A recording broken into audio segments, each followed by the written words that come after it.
कहते हैं कि तब भगवान श्री कृष्ण ने बर्बरीक के सिर को किसी दिव्य औषधि के सहारे जीवित रखा व उसे पीपल की सबसे ऊंची शाख पर टांग दिया, जिससे वह भली भांति युद्ध देख सके। और यह बात सही है कि बर्बरीक ने उस धर्मयुद्ध को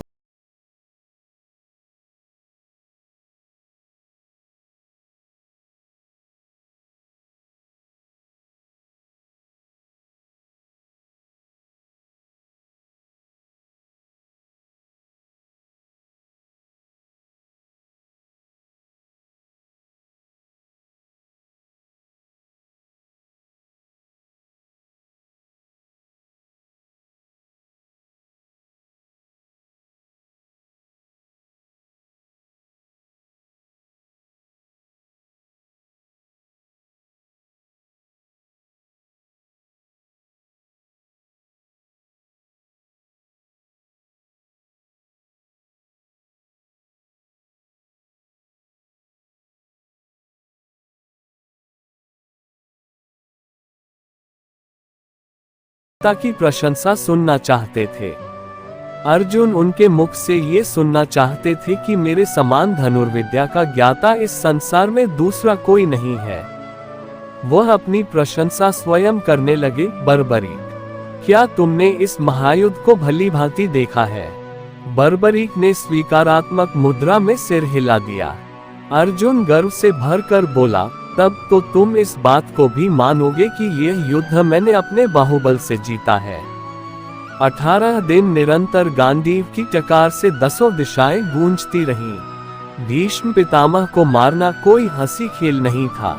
भीमसेन के पौत्र बर्बरीक के मुख पर व्यंग्य भरी मुस्कान खेलने लगी। बोले, हाँ, भीष्म पितामह के विषय में मेरा भी यही विचार है, कहे चलो, रुको नहीं। अर्जुन फिर बोला, मैंने भागदत्त जैसे महाबली को मार गिराया, द्रोण को निस्तेज कर दिया था और कर्ण, जिसके भय से धर्मराज युधिष्ठिर को रात भर नींद नहीं आती थी, उसका वध भी मेरे ही हाथों हुआ। बाद में अश्वत्थामा को मणिरहित भी मैंने ही किया। क्यों बर्बरीक, अब तो तुम मेरी और मेरे गांडीव की प्रशंसा करोगे? बर्बरीक खुलकर हंसा। उत्तर दूंगा, और भी किसी को कुछ कहना हो तो कह लो। भीम बोल पड़ा, मेरी इस पर्वत सी विशाल गदा के विषय में क्या विचार है बर्बरीक? तुमने देखा होगा कि इसी गदा के सहारे मैंने दुष्ट दुशासन का रक्त पिया। इसी गदा से मैंने अद्वितीय गदाधारी दुर्योधन का वध किया। हिडिंब, बकासुर और कीचक के वध की कहानियां भी तुमने सुनी होंगी। अब तुम मेरी वीरता के बारे में कुछ कहो। बर्बरीक हंस दिया, कहूंगा, पहले तुम सब अपनी बात कह लो, फिर मैं सबका जवाब एक साथ दूंगा। नकुल सहदेव ने अपनी अपनी विशाल तलवारों की प्रशंसा की। बाद में युधिष्ठिर ने कहा, मेरा विचार है बर्बरीक कि यह युद्ध मैंने सत्य के बल पर जीता। बर्बरीक ने सबकी ओर अपेक्षा से देखकर श्री कृष्ण से प्रश्न किया, क्यों श्री कृष्ण, क्या तुमको अपने विषय में कुछ नहीं कहना है? श्री कृष्ण, जो अब तक सबकी बातें सुन रहे थे, मुस्कुराकर बोले, मुझे कुछ नहीं कहना बर्बरीक। मैंने योद्धा के रूप में तो इस युद्ध में भाग लिया ही नहीं। मैं तो मात्र सारथी था, रथ चलाता रहा, युद्ध देखता रहा, बस इससे अधिक कुछ नहीं किया मैंने। ये सुनते ही बर्बरीक खुलकर हंसा। उसके अट्टहास से 10 दिशाएं गूंज उठी। बाद में वह गंभीर स्वर में बोला, अच्छा किया श्री कृष्ण, तुमने सारथी के रूप में ही इस युद्ध में भाग लिया, योद्धा के रूप में नहीं। शस्त्र धारण करके भाग लेते तो संभवतः पांडवों की पराजय ही होती। नकुल, सहदेव और युधिष्ठिर को तो मैं महावीरों की श्रेणी में गिनता ही नहीं। रहे अर्जुन और भीम, ये महाबली अवश्य हैं, किंतु कौरव पक्ष के धनुर्धरों के सम्मुख ये दोनों भी अनाड़ी और नौसिखिए लग रहे थे। अकेले भीष्म नहीं, समस्त पांडव सेना और पांडव वीरों का बुरा हाल कर दिया था। उन्हें तो इच्छा मृत्यु का वरदान प्राप्त था। भला इनके मारे वे क्या मरते? इस वृद्धावस्था में भी कितना तेज था उनमें मुख पर। बर्बरीक ने फिर अर्जुन की ओर देखकर कहा, मैं तुम्हारी बात का उत्तर दे रहा हूं अर्जुन। जिस गांडीव की तुम इतनी प्रशंसा कर रहे हो, वह उस वक्त कहाँ गया था? अब भीष्म ने तुम्हारी सेना को छिन्न भिन्न कर दिया था, रथ तोड़ दिया था, कपिध्वज धरती पर पड़ा था, तुम मूर्छित हो गए थे और श्री कृष्ण को अपनी प्रतिज्ञा तोड़कर तुम्हारी रक्षा करनी पड़ी थी। फिर तुम श्री कृष्ण की सलाह पर भीष्म से यह पूछने गए थे कि उनकी मृत्यु कैसे होगी। तब तुम लोगों को लाज नहीं आई थी। शिखंडी के पीछे से भी निहत थे भीष्म, पर मैंने तुम्हारे शस्त्रों को चलते देखा था। वह तुम्हारी वीरता की चरम सीमा थी। जयद्रथ वध के दिन भी मैं तुम्हारी वीरता को देख चुका हूँ। श्री कृष्ण की माया यदि साथ न देती तो एक क्या सैकड़ों अर्जुन भी जयद्रथ की परछाई नहीं पा सकते थे। तेजस्वी वृद्ध आचार्य द्रोण ने तुम्हारी और तुम्हारी सेना की जो दुर्दशा की थी वह भी किसी से छिपी नहीं है। तब तुम्हारा बल तेज कहाँ गया था? युधिष्ठिर कितने सत्यवादी हैं, मैंने ये भी इसी युद्ध में देखा।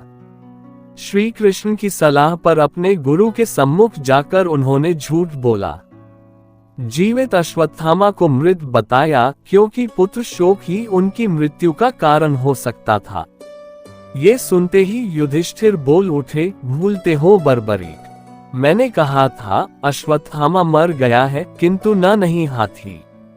बर्बरीक उत्तेजित हो उठे, क्रोध से बोले, नर नहीं हाथी। धीमे स्वर में कहा था, मन में कहा होगा। द्रोण केवल ये सुन सके कि अश्वत्थामा मर गया है। उसके बाद श्री कृष्ण और अर्जुन ने अपने शंख बजाने शुरू कर दिए। क्यों? ये सब पहले से ही निश्चित था न? बर्बरीक आगे बोला, सुनो अर्जुन, कर्ण के बाणों के सामने तुम्हारे दिव्यास्त्र कहाँ गए थे? उन बाणों को विफल करने के लिए उन्हें चलाया तो था, पर असफल रहे। क्यों? सच्चाई यही है न? श्री कृष्ण ने उस वक्त घोड़ों को बैठाकर अपनी और तुम्हारी रक्षा की, फिर भी तुम्हारा मुकुट कट गया था। और सुनो, निहत्थे कर्ण को मारते हुए तुमको लाज न आई होगी। अर्जुन हतप्रभ हो रहा था, फिर भी बोला, मैं तो रुक गया था, लेकिन श्री कृष्ण की मुझे आज्ञा मिली थी कि यही समय है जब कर्ण को मार सकते हो। यदि कर्ण रथ का पहिया कीचड़ से निकालकर रथ पर बैठ गया तो एक क्या अनेक अर्जुन भी उससे मार नहीं पाएंगे। बर्बरीक की वाणी में व्यंग्य उभर आया। ठीक ही किया श्री कृष्ण ने, तुम्हें युद्ध जो जिताना था, मुझे याचक बनकर बेकार कर दिया। बलि भागदत्त की प्रचंड शक्ति को श्री कृष्ण ने अपनी छाती पर सहा, क्योंकि तुम्हारे शरीर के वह शतखंड कर देती। हाँ भीम, अब तुम भी सुनो, ये तो सच ही है कि तुम अतुल बल के स्वामी हो। तुमने निश्चित ही हिडिंब, बकासुर और कीचक को मारा, पर यह युद्ध तो गदा से नहीं जीता जा सकता था, क्योंकि इस युद्ध में इस युग के सर्वश्रेष्ठ धनुर्धर सम्मिलित हुए थे। धनुर्धर कर्ण के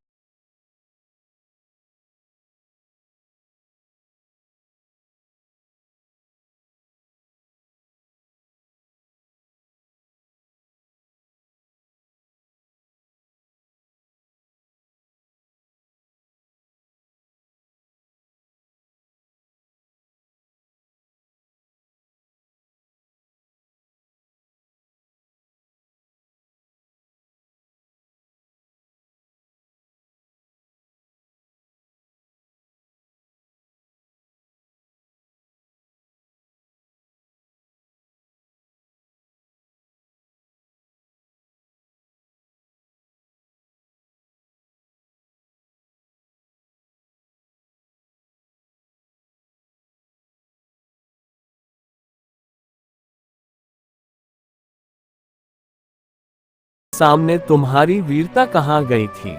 उसने तुम्हें चक्रव्यूह में घुसने नहीं दिया था। सुनो भीम, तुम्हारे और दुर्योधन के बीच हुए गदायुद्ध में तुम अपनी महानता प्रकट कर सकते थे, किंतु वहां पर भी तुमने नीचता का प्रदर्शन किया। श्री कृष्ण ही के इशारे पर गदायुद्ध के नियमों का उल्लंघन करके तुमने दुर्योधन की जांघ पर गदा मारी। धिक्कार है तुम्हें और तुम्हारी वीरता पर।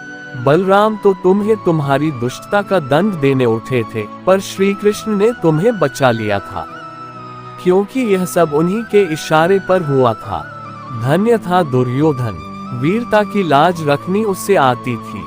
युधिष्ठिर के ये कहने पर भी हम पांचों में किसी को भी द्वंद्व युद्ध के लिए चुन लो, उसने अपने से बलि को चुना। यदि शेष चारों में से वह किसी एक को चुन लेता तो क्या होता? गदा युद्ध व मल्ल युद्ध में ये सब उनके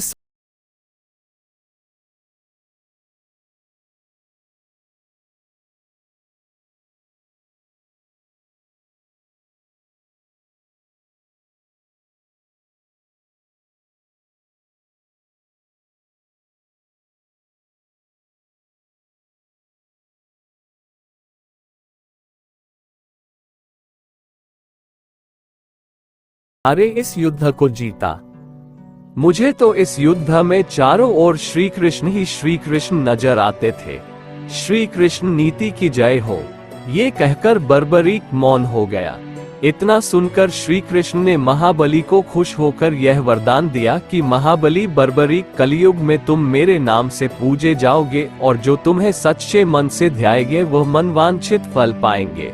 और आज ये सच जग विख्यात है कि उस काल के बर्बरीक आज के बाबा श्याम है।